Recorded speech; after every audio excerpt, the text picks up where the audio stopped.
I'm Ro Guenzel with Bluejacket here in Washington, D.C. with craft beer and brewing's tip of the week. Here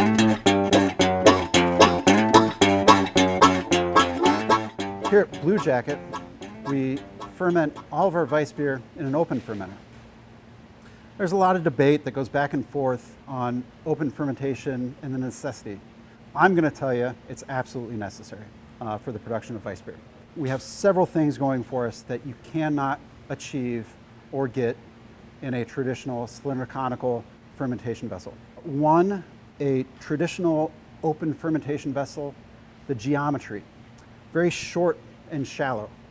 Now, if you think about 10 barrels of liquid in an open fermenter being right here, and then you take those same 10 barrels and you put it into a column that's long and narrow, all of a sudden you're nearly doubling your liquid column. This results in several things. One, it overstresses the yeast. We want to beat up the yeast, but we want to be responsible for beating up the yeast.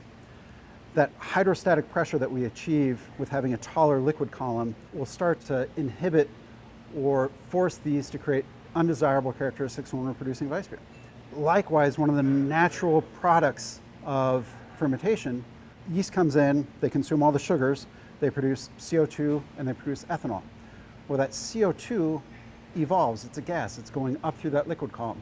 CO2 is also a wonderful carrier gas. It's used for extraction of numerous things, essential oils, hop aromatics, cannabis. The list goes on because it's so great at stripping compounds out while leaving that material behind. Well, the same thing goes in a fermenter. If we have a tall liquid column and the CO2 bubble that forms down here and evolves up, it's contacting all this liquid and all these flavor compounds and then carrying them out the top.